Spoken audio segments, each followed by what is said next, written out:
அனைவருக்கும் வணக்கம். இன்றைய கதை உலகின் சிறந்த ஆயுதம் எது என்பது. வீமபுரி என்ற நாட்டை வீரகேசரி என்ற மன்னன் ஆண்டு வந்தான். அவன் நீதியும் நேர்மையும் தவறாமல் ஆட்சி செய்து வந்ததால் அந்த நாட்டு மக்கள் பயமின்றி கவலை இல்லாமல் மகிழ்ச்சியாக வாழ்ந்து வந்தார்கள். அந்த நாட்டு அரசன் மக்களின் செயல்களை கண்காணிக்க மாறுவேடம் அணிந்து செல்வது வழக்கம். அவ்வாறு அவர் மாறுவேடம் அணிந்து செல்லும்போது வழியில் ஒரு உழவன் வயலில் உழுது கொண்டிருப்பதை பார்த்தார். அவரை பார்த்த மாறுவேடத்திலிருந்த அரசன், எல்லாம் வல்ல இறைவன் உனக்கு நல்ல வலிமையும் நீண்ட வாழ்நாளையும் வழங்குவானாக என்று வாழ்த்தினார். அதற்கு அந்த உழவன் மாறுவேடத்திலிருந்த அரசரை பார்த்து, தங்கள் மீது காட்டும் அன்பிற்கு மிக்க நன்றி என்றான்.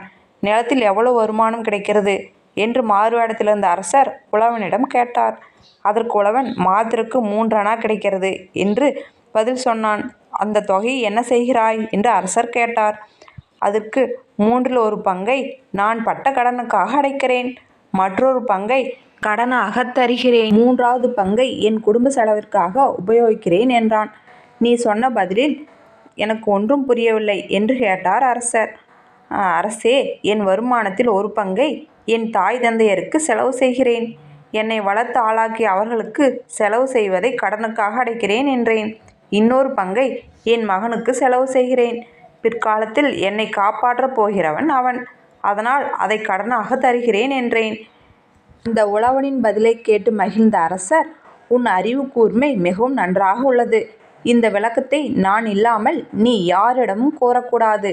அப்படி கூறினால் உன் உயிர் உடலில் இருக்காது என்று சொல்லிவிட்டு சென்றார். அரசவைக்கு வந்த அரசர் தான் கேட்ட புதிரை அனைவரிடம் சொல்லி அதற்கு விளக்கம் கேட்டார். ஒருவராலும் அதற்கு விளக்கம் கூற முடியவில்லை.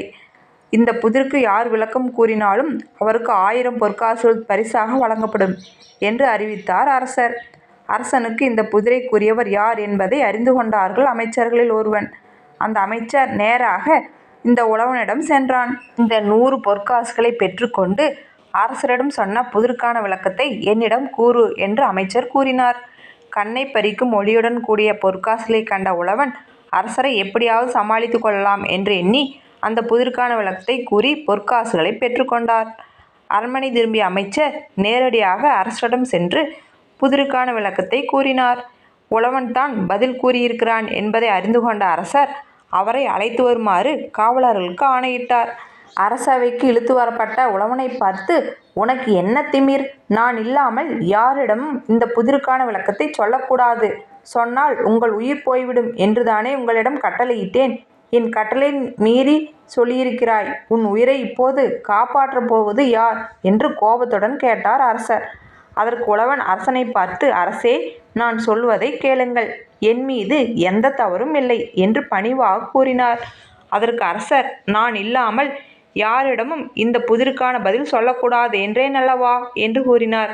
உடனே அமைச்சர் எடுத்து கொடுத்த பொற்காசுகளை அரசரிடம் காட்டிய உழவன், இந்த பொற்காசுகளில் ஒரு பக்கத்தில் தங்கள் உருவம் பொறிக்கப்பட்டுள்ளது. இதை பார்த்துத்தான் நான் அமைச்சரிடம் பதில் கூறினேன். எனவே தங்களை வைத்து கொண்டுதான் நான் விளக்கம் கூறினேன். தங்கள் கட்டளையை நான் எந்த வகையிலும் மீறவில்லை என்று கூறினார். உழவனின் அறிவு கூர்மையை அறிந்த அரசர் அவருக்கு பரிசுகள் பல தந்து அனுப்பி வைத்தார். உழவனின் உயிரை தக்க சமயத்தில் காப்பாற்றியது அவருடைய அறிவு கூர்மையே. அறிவே சிறந்த ஆயுதமாகும். ஒருவரிடம் இருக்கும் அறிவு மிக சிறந்த செல்வமுமாகும். இந்த மாதிரி குட்டி குட்டி கதைகளை கேட்கறதுக்காக நம்ம குட்டி ஸ்டோரி சேனலை லைக் பண்ணுங்கள், சப்ஸ்கிரைப் பண்ணுங்கள், நம்ம சேனலுக்கு சப்போர்ட் பண்ணுங்கள். தேங்க்ஸ் ஃபார் வாட்சிங். தேங்க்யூ.